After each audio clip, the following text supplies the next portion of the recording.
Bonjour, je vais vous raconter une histoire de sorcière. Pas la sorcière que vous connaissez avec son nez crochu, son balai et ses verrues, mais une sorcière du Congo. Cette sorcière, c'est moi. Et mon histoire, c'est une histoire de courage, de force et de foi. Je suis née en République démocratique du Congo, dans une bonne famille, oui. Quand j'étais petite, mon père était agent dans une société de mines de diamants. On vivait dans une grande maison en Bujimaï, dans la province du Kasaï. J'allais à l'école et j'étais heureuse. Ma mère vient d'une famille pauvre. À cause de cela, la famille de mon père n'aimait pas ma mère. Puis un jour, mon père a perdu son travail. J'avais 6 ans. Il a dit à ma mère d'aller avec moi à Kinshasa avec ma sœur et mes 4 frères. Il a dit qu'ils viendront nous rejoindre pour trouver du travail. En réalité, sa famille lui avait demandé de se débarrasser de nous. Quand ma mère a compris, il était trop tard. Elle se retrouvait toute seule, loin de sa famille. Elle a dû vendre tout ce qu'elle avait pour nous faire manger. Elle avait changé. Elle avait tellement maigri. Ma mère a même fait venir notre grand-mère pour nous aider, mais nous avions toujours faim. Alors, ma mère a commencé à nous envoyer chez des amis. On faisait des kilomètres à pied pour aller chercher de la nourriture. C'est comme ça qu'un soir, je me suis retrouvée chez une dame qui m'avait donné à manger pour la famille. Mais elle était trop tard pour retourner. Elle m'a proposé de dormir chez elle et de repartir le lendemain matin. Durant la nuit, je parlais dans mon sommeil. Ça ne vous paraît pas très grave, n'est-ce pas? Mais cette amie a dit à ma mère que je parle aux démons. Et en même temps, ma mère et ma grand-mère sont allées demander des conseils chez des prophètes, ceux qui représentent Dieu. Elles cherchaient la cause de tout le malheur de notre famille. Le problème est qu'elle m'avait amené chez un faux prophète. Et il a été décidé que c'était moi la cause et que j'étais une sorcière. Les charlatans m'ont parlé pendant plus d'1 heure pour que j'accepte que je sois une sorcière. Il a crié sur moi sans arrêt. Ils m'ont fait boire 5 litres d'eau avec des herbes dégueulasses. Ils m'ont dit de vomir les viandes des gens que j'aurais mangées dans le monde des ténèbres. Imaginez-vous la scène, une enfant de 7 ans face à plusieurs adultes qui crient sans arrêt. On me tapait même dans le dos pour faire sortir cette viande. À un moment donné, j'avais peur et j'étais tellement fatiguée. Et je finis par dire oui, je suis une sorcière. Je croyais qu'en disant oui, que le mal allait s'arrêter, mais j'étais devenue une sorcière, malgré moi. Une fois qu'on m'a nommée sorcière, c'était impossible de retourner en arrière. Ma mère a accepté la situation, mais ça ne veut pas dire que ma mère ne m'aimait pas. Et en même temps, comme la situation ne changeait pas dans la maison, sans argent, sans nourriture, ma mère a décidé de partir avec sa sœur en Angola pour aller trouver du travail. Leur plan n'a pas marché. Et ma mère se retrouvait toute seule, coincée en Angola, sans argent, sans nourriture. Et finalement, elle n'est pas revenue. Contre sa volonté, elle a été forcée de nous abandonner, elle aussi. On a perdu toutes les communications avec elle. Et on est resté avec grand-mère.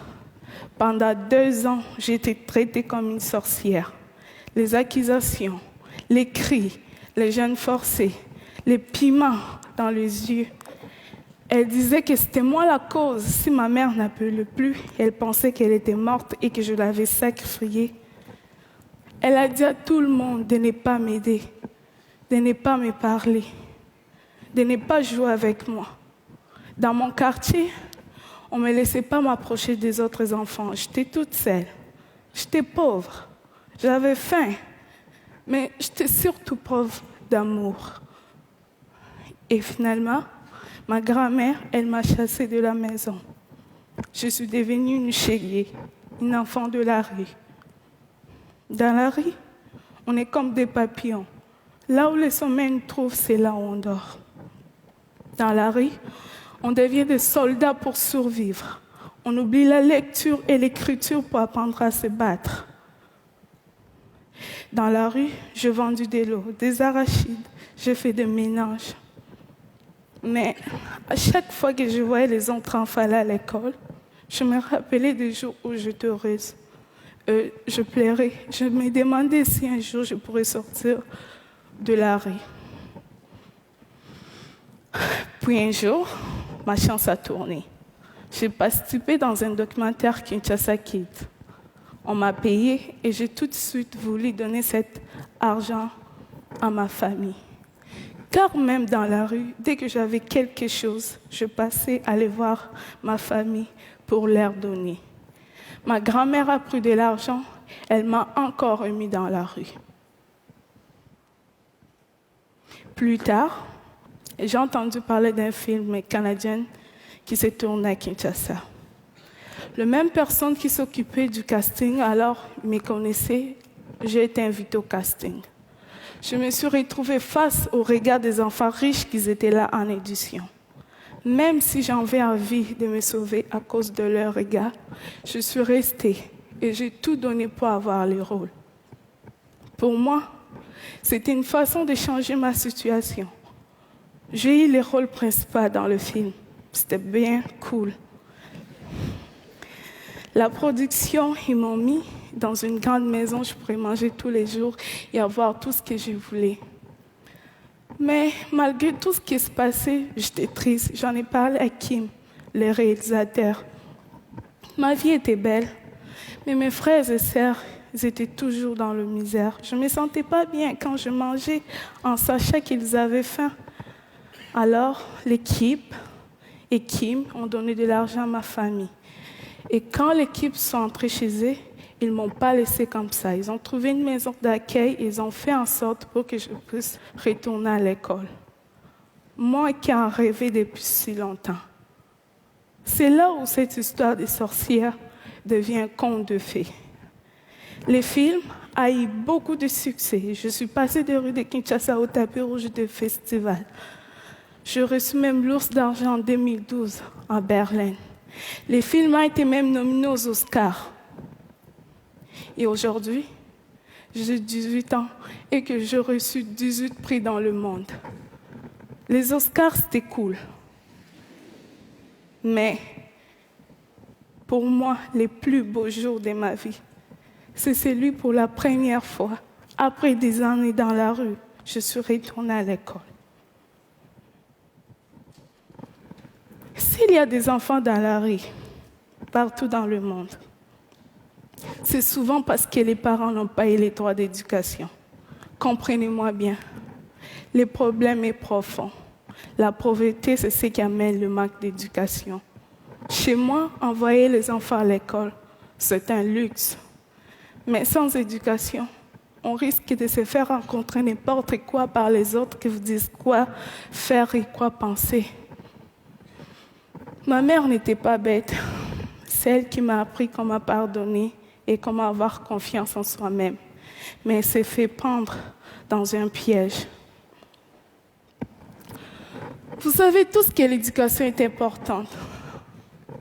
Mais comment se fait-il que l'éducation reste ici et que l'éducation n'est pas arrivée dans le village de ma mère avant ma naissance? C'est pas cool qu'aujourd'hui, avec tout ce qui existe de technologies et d'idées, que ça ne puisse pas se faire. L'ignorance produit des sorcières. L'ignorance peut tuer.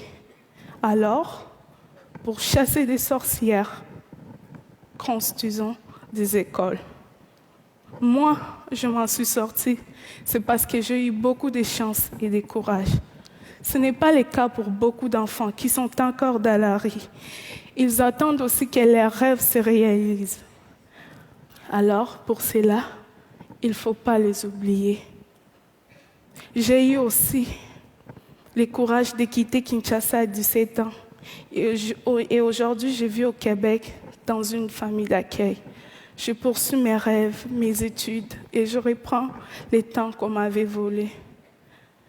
Je vous parle d'espoir et de courage et de force. Je ne vais pas complaire sur moi. Je ne vais pas complaire sur moi. Je ne vais pas. Retenez cette phrase si simple.